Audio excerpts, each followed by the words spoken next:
En la fría penumbra de una bóveda de alta seguridad, el pesado cerrojo de acero hizo un eco seco. Clic.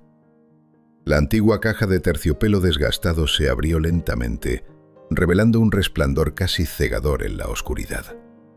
No era una luz cálida. Eran destellos afilados de diamantes que parecían cuchillos, despertando de un largo sueño. Los invitados a la boda creyeron que esta joya centenaria era el final feliz de un cuento de hadas. Pero en las altas esferas de la nobleza británica, una tiara antigua nunca es un simple adorno para embellecer a una mujer. Es un grillete de platino puro. Es el alto precio que se exige por el privilegio de pertenecer a la realeza. Esta corona, cargada de diamantes de talla marquesa y pesados zafiros, ha sido testigo mudo de traiciones, amantes ocultos en la noche y fortunas perdidas a lo largo de un siglo convulso. Y ahora, con todo ese oscuro pasado a cuestas, estaba a punto de posarse sobre la cabeza de una novia inocente. Hoy retiraremos el velo de seda de la boda de Lady Rose Windsor.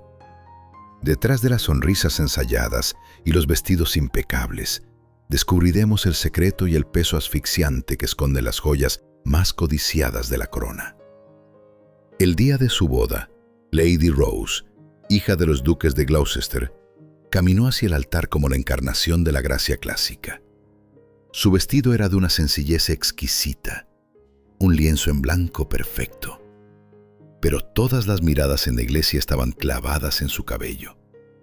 Allí descansaba el tesoro supremo de la familia, un halo de luz fría que parecía flotar sobre ella. Si nos acercamos a las fotografías de ese día, casi podemos sentir el frío de ese marco de platino sobre su joven piel. Imaginen por un momento tener sobre la cabeza una estructura que pesa no solo gramos de metal y piedra, sino décadas de estrictas expectativas. Cada movimiento del cuello de la novia debía ser medido, cada sonrisa calculada al milímetro. La tiara te obliga físicamente a mantener la cabeza alta, rígida. No por orgullo, sino porque si te inclinas demasiado bajo el peso de la emoción, la corona entera puede caer al suelo.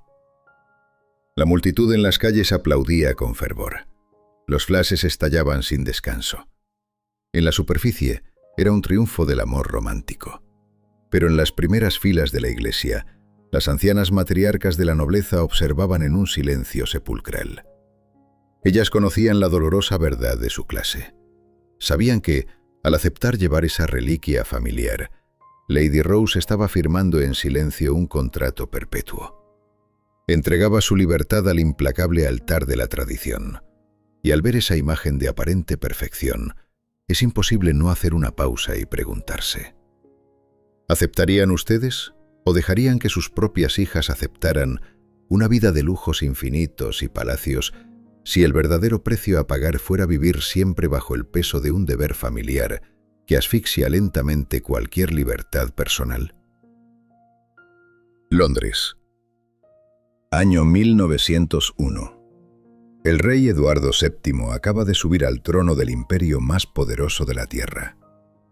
40 años había esperado ese momento, viviendo a la sombra de su madre, la inalcanzable reina Victoria. 40 años de impaciencia, de excesos cuidadosamente ocultados, de una vida doble que el protocolo oficial jamás reconocería. Cuando finalmente la corona cayó sobre su cabeza, Eduardo no tardó ni un instante en transformar la corte real en algo que Inglaterra jamás había visto. Los salones de palacio se llenaron de música, champán francés y el murmullo interminable de conversaciones que nunca debían abandonar esas cuatro paredes. Era una época donde el lujo no era una elección, era una obligación de clase.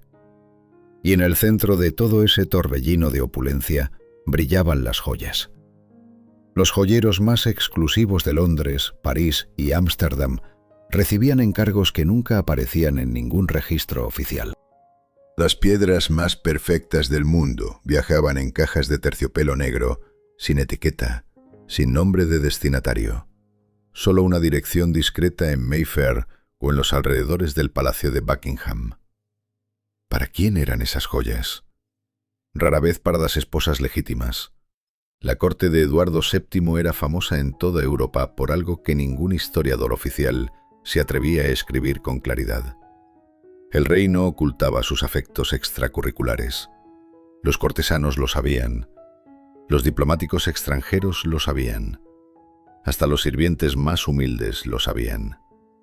Y sin embargo, el silencio era la única moneda de cambio que realmente valía en esos pasillos dorados.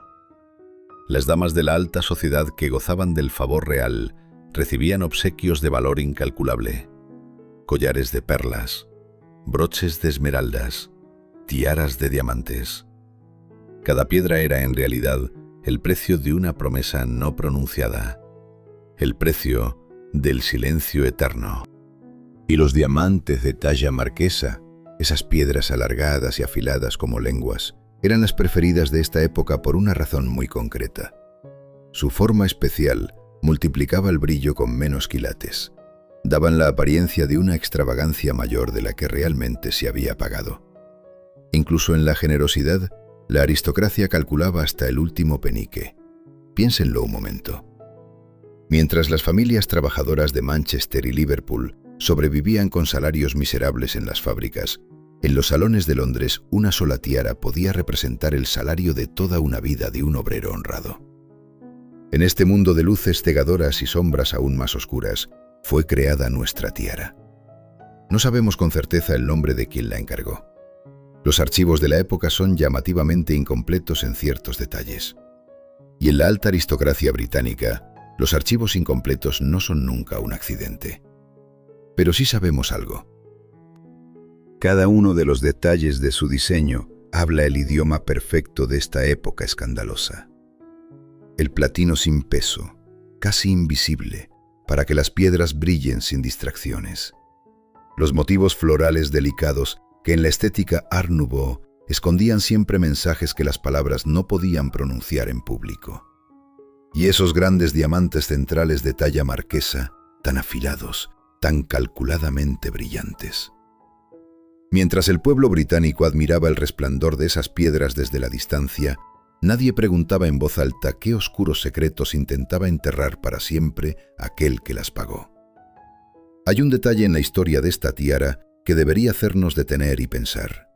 Un detalle que los textos oficiales mencionan con una ligereza sospechosa, como quien deja caer una piedra en un pozo y finge no escuchar el eco. Los orígenes de la tiara, dicen las crónicas, están envueltos en misterio. Se desconoce el nombre de sus primeros propietarios. En el mundo de las joyas ordinarias, ese anonimato sería simplemente una laguna histórica. Pero en el universo cerrado y obsesivamente documentado de la alta aristocracia británica, donde cada tenedor de plata tiene su inventario y cada alfiler de corbata tiene su registro notarial, que una tiara de esta magnitud carezca de propietario conocido no es un olvido. Es una decisión. Alguien, en algún momento, tomó la deliberada determinación de borrar un nombre. Y cuando la nobleza borra un nombre, siempre hay una razón que duele. Pensemos en los patrones de la época. La Inglaterra eduardiana tenía un mecanismo implacable y silencioso para lidiar con las mujeres que se convertían en un problema para el apellido familiar. No era necesario el escándalo público. Ese habría sido demasiado costoso para todos. Bastaba con algo mucho más sutil y mucho más cruel. Se les retiraba el nombre de los documentos. Se redistribuían sus posesiones entre los herederos varones. Sus retratos desaparecían de las galerías. Y sus joyas, esas joyas que habían portado con orgullo, pasaban a manos de otras mujeres con instrucciones muy claras de no hacer preguntas incómodas. ¿Qué pudo haber hecho la primera dueña de esta tiara para merecer semejante silencio? Las posibilidades que nos ofrece la historia de esa época son dolorosamente variadas. Quizás fue una mujer que amó a quien no debía amar, en una época donde el corazón era el lujo que menos podían permitirse las aristócratas. Quizás fue víctima de una ruina financiera familiar que obligó a vender las joyas en secreto para salvar las apariencias. O quizás simplemente tuvo la osadía de negarse a cumplir con el papel que su familia le había asignado desde la cuna. En cualquiera de esos casos, el resultado fue el mismo. el silencio. Imaginemos por un momento sus manos enfundadas en guantes de cabritilla fina, tomando esta tiara por primera y última vez. Mirándola bajo la luz de una vela, sintiendo el frío del platino entre sus dedos, sabiendo quizás que ese objeto brillante y hermoso no le pertenecía realmente, que nunca le había pertenecido, que era, en el fondo, la prueba física de una transacción en la que ella era la parte más prescindible. Hay algo profundamente injusto en la forma en que la historia trata a estas mujeres. Las grandes familias de Europa han tenido durante siglos una habilidad extraordinaria para preservar meticulosamente el brillo de sus apellidos, borrando sin contemplaciones a cualquier mujer que amenazara ese lustre. Se guarda la joya, se descarta a la persona que la aportó, y siglos después, nosotros admiramos el diamante sin preguntarnos jamás por el precio humano que tuvo. Porque una joya sin nombre es siempre la huella de una historia sin voz. Existe un idioma que muy pocas personas en el mundo saben leer hoy en día. No se enseña en ninguna universidad, no aparece en ningún diccionario moderno. Pero durante siglos, las mujeres de la alta aristocracia europea lo dominaron con una maestría absoluta, porque era el único idioma en el que podían decir la verdad sin ser castigadas por ello. Era el lenguaje de las joyas. Cada piedra, cada metal, cada forma tenía un significado preciso que cualquier dama cultivada de la época comprendía al instante. No era superstición ni romanticismo vacío. Era un sistema de comunicación tan sofisticado y tan cargado de significado como cualquier tratado diplomático de la época. Y la tiara de los Gloucester, cuando se lee con ese conocimiento, deja de ser una simple obra maestra de la joyería para convertirse en algo completamente diferente. Se convierte en una confesión. Comencemos por el platino. En la joyería de principios del siglo XX, el platino era el metal de la invisibilidad deliberada. A diferencia del oro, que calienta y abraza la piel con su color cálido, el platino es frío, distante, casi quirúrgico en su perfección.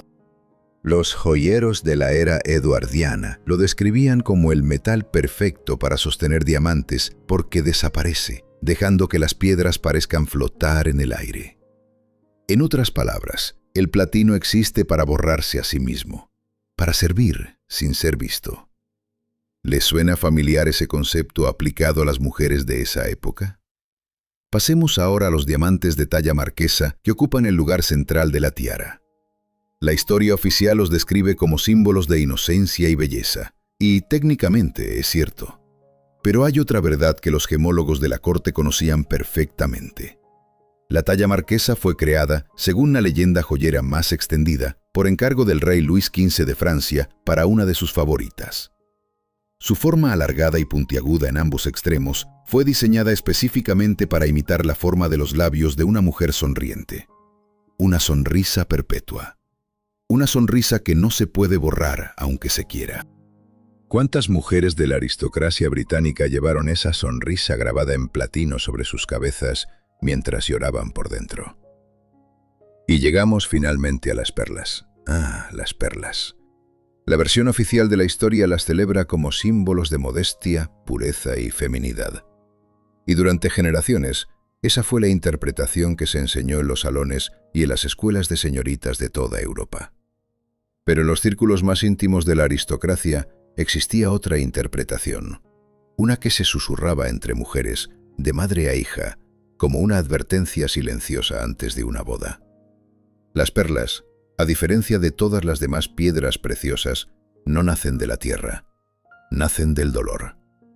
Una diminuta irritación penetra en el interior de una ostra, y el animal, incapaz de expulsarla, incapaz de escapar de ella, la envuelve lentamente en capas y capas de nácar brillante durante años. La transforma en algo hermoso, pero el origen de esa belleza es siempre una herida que no pudo sanar. En los pasillos privados de palacio, las perlas eran conocidas entre las damas de la corte con un nombre que ningún joyero inscribía en sus catálogos. Las llamaban las lágrimas de las novias. Y esa es la versión oficial. Una tiara de diamantes, perlas y zafiros que habla de pureza, lealtad y devoción eterna.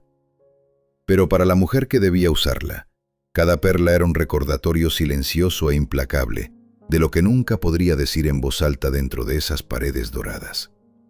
Hay mujeres que nacen para doblegarse ante el peso de las tradiciones, y hay mujeres que nacen para ser ellas mismas el peso que dobla a los demás. La princesa Alicia, duquesa de Gloucester, pertenecía inequívocamente a la segunda categoría. Nacida en 1901, el mismo año en que Eduardo VII subió al trono y en que nuestra tiara fue muy probablemente forjada, Alicia vivió casi un siglo entero.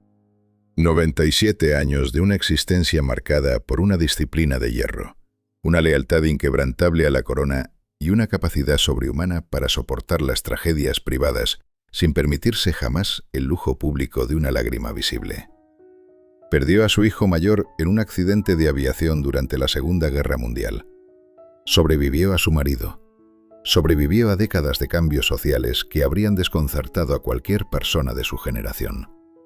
Y a través de todo ello, mantuvo siempre la misma postura erguida, la misma mirada directa, la misma expresión de serena determinación que no admitía ni preguntas ni comentarios.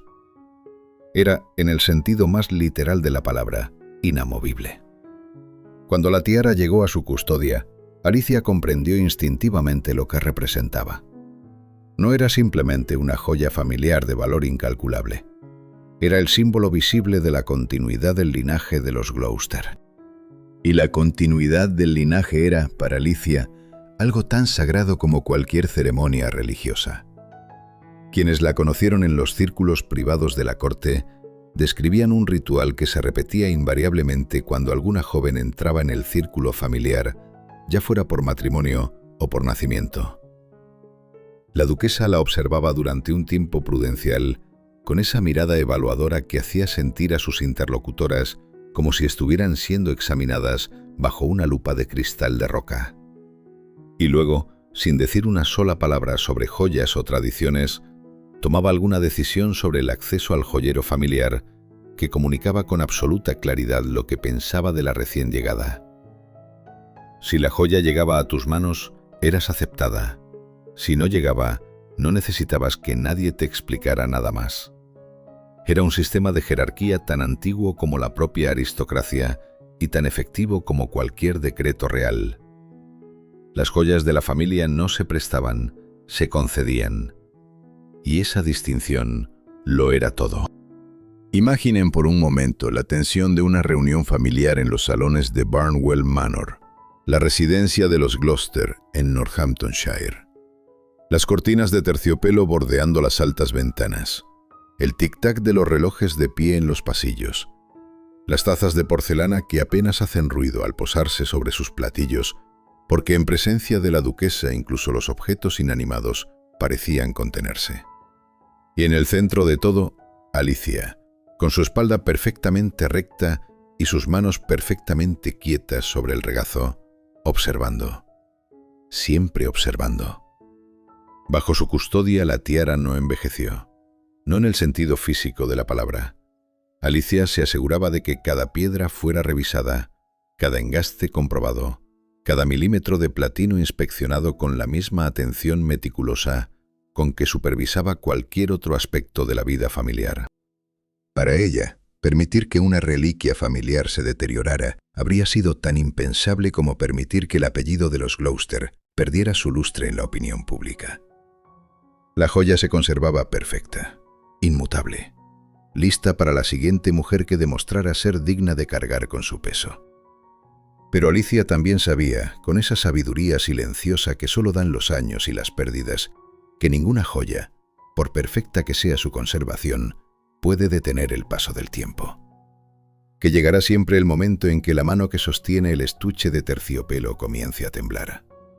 Y que ese temblor es la única derrota que la aristocracia no puede disimular ante el mundo. Existe un tipo de silencio que solo conocen quienes han vivido muchos años. No es el silencio vacío de la soledad ocasional. Es el silencio denso y pesado que se instala cuando algo que alguna vez fue el centro de todo, de una familia, de una época, de una vida entera, deja de ser necesario de repente. Es el silencio de las cosas que esperan. Cuando la duquesa Alicia ya no pudo seguir siendo la guardiana activa del legado familiar, la tiara comenzó su período más largo y más oscuro. Fue colocada con todo el cuidado y el protocolo que merece una reliquia de su valor en una bóveda de alta seguridad. La caja de terciopelo desgastado fue cerrada, el cerrojo de acero fue girado y las luces se apagaron. Afuera, el mundo seguía girando a una velocidad que habría resultado incomprensible para quienes forjaron esa corona a principios del siglo XX. Los jóvenes escuchaban músicas nuevas, las mujeres ocupaban espacios que antes les estaban prohibidos.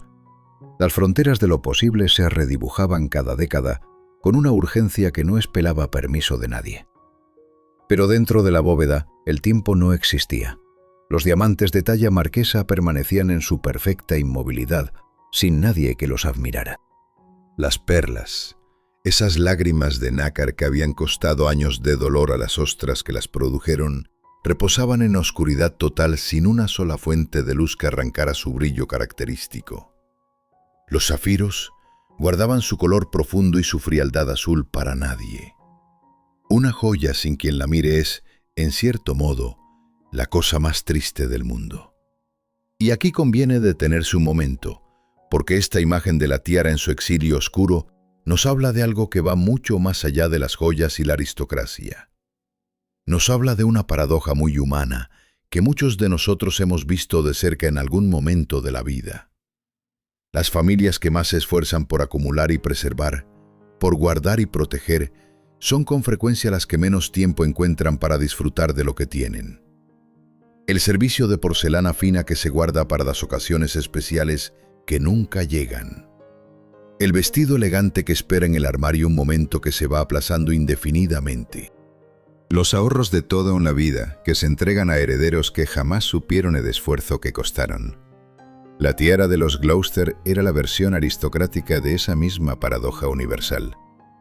Había sido creada para brillar, para reflejar la luz de los salones y las iglesias y las galerías de palacio, para posarse sobre frentes de mujeres vivas, con pensamientos y emociones y toda la complejidad maravillosa y dolorosa de estar vivo. Y, sin embargo, pasó años enteros en la oscuridad perfecta de una cámara acorazada, conservada con una meticulosidad impecable para un futuro que nadie sabía exactamente cuándo llegaría. Los expertos en conservación de joyas históricas explican que las piedras preciosas no se deterioran en la oscuridad. Pueden permanecer siglos encerradas sin perder ni una fracción de su calidad física. Pero también explican algo que ningún catálogo de subasta menciona jamás. Las joyas que no se usan pierden algo que no tiene nombre en el vocabulario técnico de la gemología. Pierden la historia viva que solo se acumula cuando un objeto acompaña a un ser humano en el tránsito real de su existencia. Cada vez que alguien tocaba la caja de seguridad para la revisión periódica obligatoria, los diamantes permanecían inmóviles en su perfección, esperando, sin saber, porque los objetos no saben nada, que afuera del acero y el terciopelo oscuro, en algún lugar de Inglaterra, una niña estaba creciendo, aprendiendo a caminar con la espalda recta, aprendiendo a sonreír ante las cámaras, aprendiendo, sin que nadie se lo explicara todavía, el peso específico de pertenecer a una familia como la suya.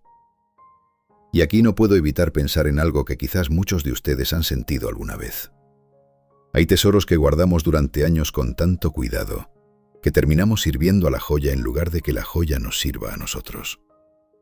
¿Cuántas cosas hermosas hemos dejado de disfrutar en vida por guardarlas para un momento que llegó demasiado tarde, o que simplemente nunca llegó? El año 2008 llegó a Gran Bretaña con la misma mezcla de esperanza e incertidumbre que caracteriza todos los inicios. El mundo estaba cambiando a una velocidad que hacía vértigo. Las redes sociales comenzaban a redefinir la manera en que las personas construían su identidad pública. Las jóvenes de la generación de Lady Rose crecían con la convicción, tan nueva y tan frágil todavía, de que podían elegir quiénes querían ser. Y en medio de ese mundo en transformación, una joven de 28 años tenía que tomar una decisión aparentemente simple: elegir la tiara para su boda. Pero en las familias reales nada es simple. Y nada es solamente lo que parece. Lady Rose Windsor había crecido observando con ojos muy atentos cómo las elecciones de joyería en la familia real nunca eran elecciones personales. Eran declaraciones, mensajes enviados con la precisión calculada de un telegrama diplomático a una audiencia que sabía exactamente cómo descifrarlos. Usar las joyas de la reina madre era una señal. Usar joyas modernas y nuevas era otra señal completamente distinta. Y el espacio entre esas dos señales era un campo minado que más de una mujer había cruzado sin darse cuenta del daño que causaba a su paso. La presión era real, aunque nadie la verbalizara abiertamente. En los círculos familiares de los Gloucester, la tiara de diamantes y perlas era la opción evidente. Era la reliquia de la familia. Era el legado de la duquesa Alicia. Elegirla sería un gesto de continuidad, de respeto, de pertenencia inequívoca a la tradición del linaje. Y en una familia donde la tradición no es un adorno decorativo, sino la columna vertebral de la identidad colectiva, ese gesto tenía un peso enorme. Pero elegirla también significaba algo más. Significaba ponerse deliberadamente bajo el paraguas simbólico de todas las mujeres que la habían portado antes. Aceptar visiblemente, ante las cámaras y ante la familia y ante la historia, el conjunto completo de expectativas que venía incrustado en cada uno de esos diamantes.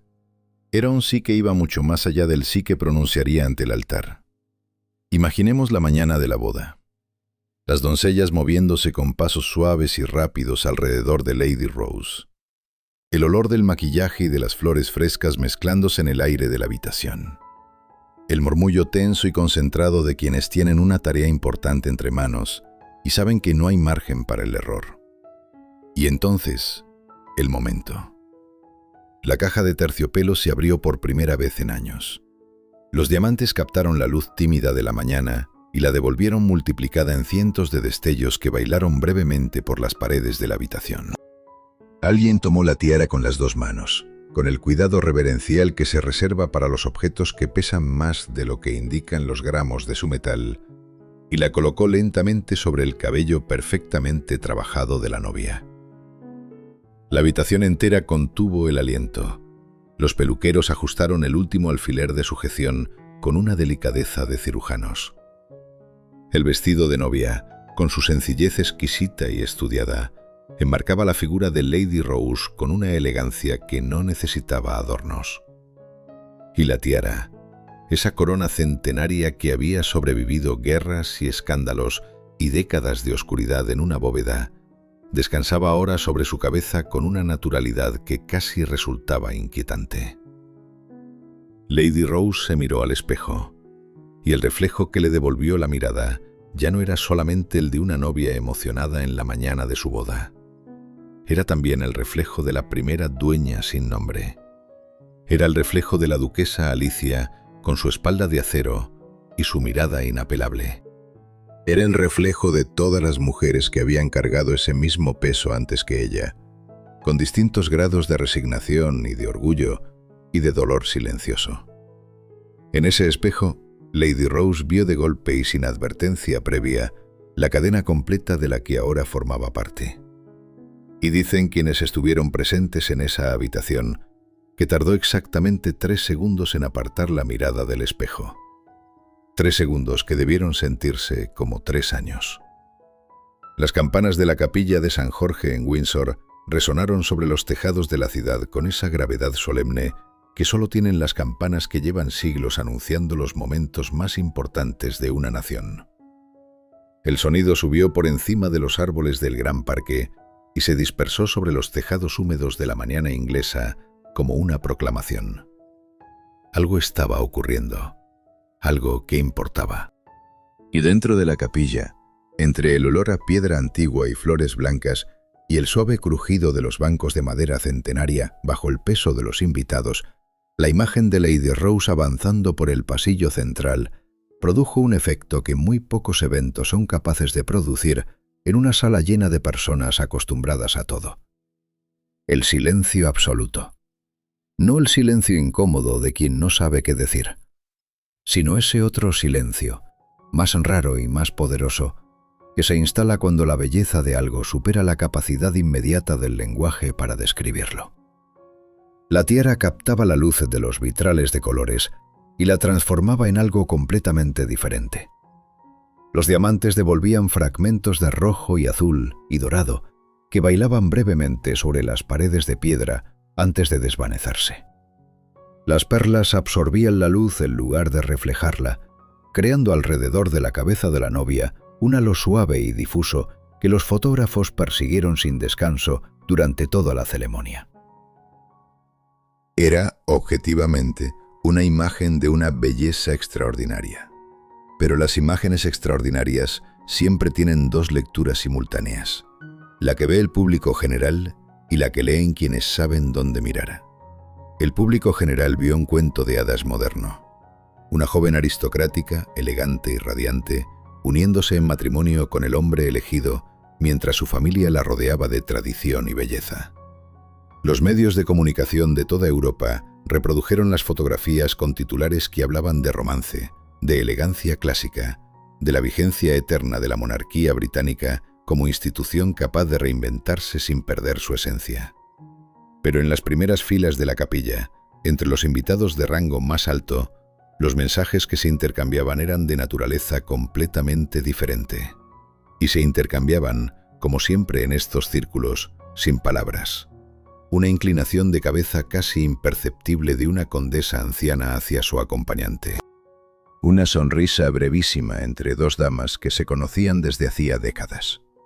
Una mirada evaluadora que recorría la figura de la novia de arriba a abajo y terminaba siempre en la tiara, deteniéndose allí un segundo más de lo estrictamente necesario para una simple admiración estética. Todos esos gestos microscópicos decían lo mismo con una claridad cristalina para quienes entendían el idioma. La dinastía de los Gloucester seguía intacta. Las reglas no habían cambiado. La joven había elegido correctamente. Y el linaje, ese concepto abstracto y todopoderoso que justificaba siglos de sacrificios personales, continuaba su marcha hacia el futuro sin haber cedido ni un milímetro ante la modernidad del mundo exterior.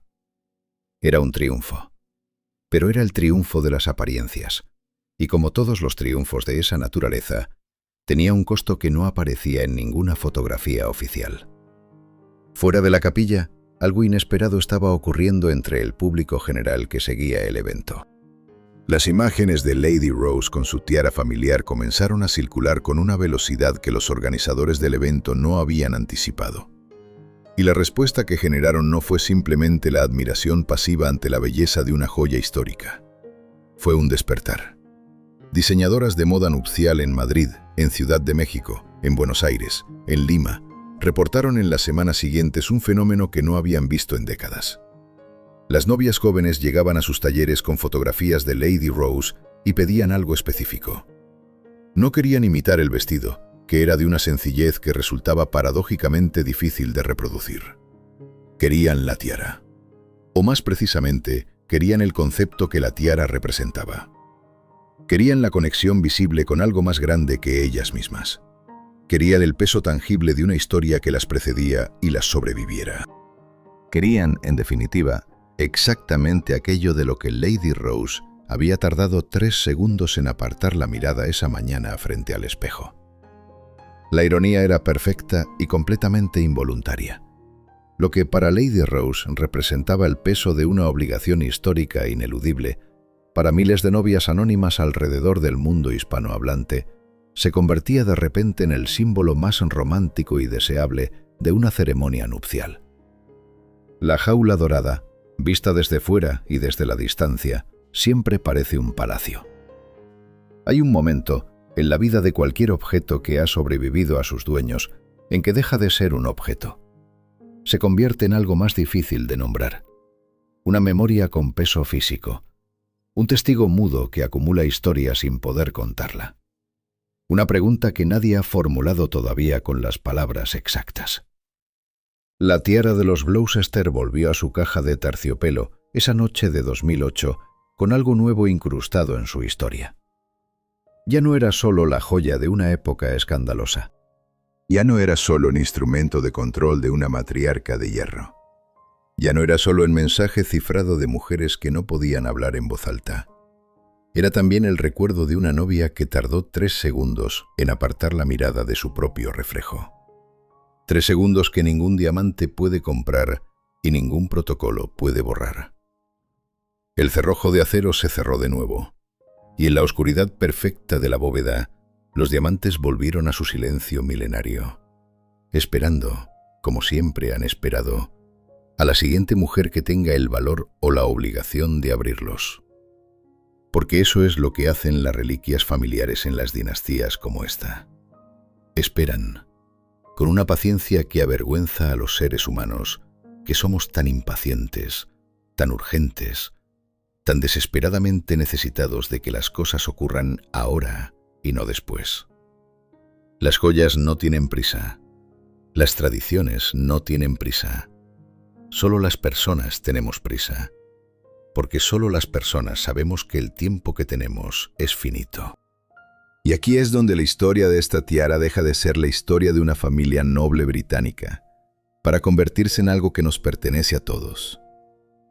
Pensemos por un momento en lo que hemos visto a lo largo de este recorrido.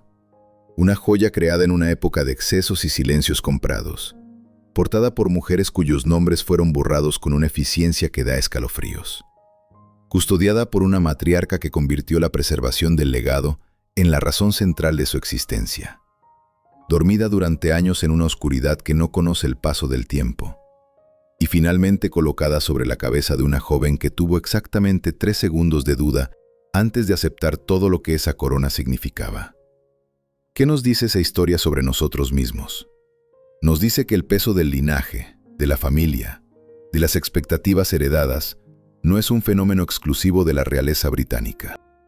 Está presente en cada familia que ha construido algo a lo largo de generaciones y espera que sus descendientes lo preserven y lo continúen.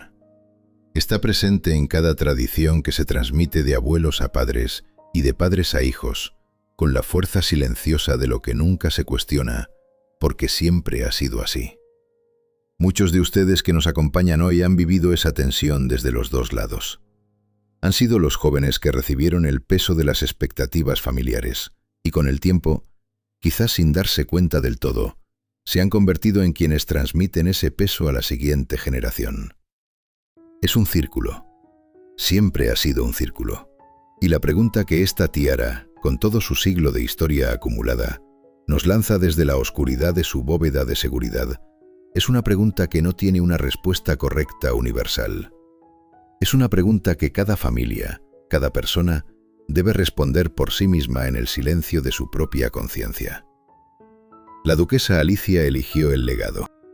Eligió la continuidad por encima de todo lo demás. Y vivió 97 años con la certeza inquebrantable de haber cumplido con su deber hasta el último aliento. Esa certeza, esa paz fría y solemne del deber cumplido, es una forma de felicidad. No la más cálida, pero una forma real. Lady Rose eligió honrar ese mismo legado, pero con 3 segundos de duda honesta que la hacen, a ojos de muchos, más humana que cualquier matriarca perfecta de la historia. Y la primera dueña, aquella cuyo nombre fue borrado con tanta eficiencia, eligió algo que nunca sabremos con certeza. O quizás no eligió. Quizás simplemente no tuvo esa opción. La tiara descansa en su caja. Los diamantes esperan en su silencio perfecto. Y en algún lugar de Inglaterra, hay una niña que todavía no sabe que algún día alguien abrirá una caja de terciopelo desgastado frente a ella y la mirará en silencio, esperando ver en sus ojos la respuesta correcta. Después de todo lo que hemos recorrido juntos hoy, después de un siglo entero de mujeres que cargaron ese círculo de platino y piedras sobre sus cabezas con distintos grados de orgullo y resignación y dolor silencioso, me quedo pensando en algo que no tiene una respuesta fácil.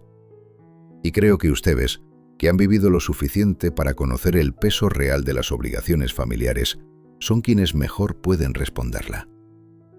Al final del camino, cuando uno mira hacia atrás y hace el balance de una vida, ¿pesa más haber honrado el legado de la familia o haber buscado la propia felicidad, aunque eso significara decepcionar a quienes más amábamos?